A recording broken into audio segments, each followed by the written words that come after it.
Баршаңызға сәлем қыздар, мен сіздермен бүгін судак балығын пеште майсыз, ешқандай қуырусыз пісіру жолын көрсетемін.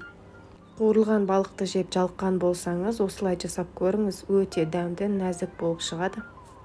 Менде бүгін судак балығы. Бұл балықты дайындау үшін бірінші жақсылап жуып аламыз.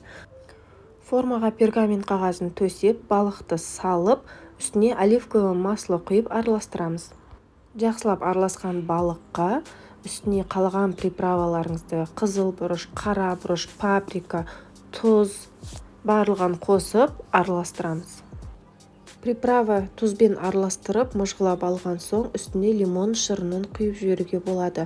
Лимон шырыны балықты нәзік дәмді етеді. Дайын болған балықты пешімізге салып аламыз.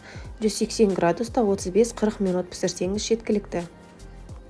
Өте дәмді, өте нәзік болып шықты. Иісі деген енді керемет.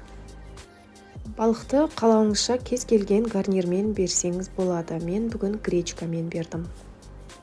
Егер менің видеом ұнаған болса, лайк басып, маған жазылуды ұмытпаңыз. Каналымның өсуіне үлес қосқандарыңызға рахмет. Менің каналымдағы рецепттермен тамақ жасаған болсаңыз, нәтижесін комментарий бөліміне жазуды ұмытпаңыз. Сау болыңыз.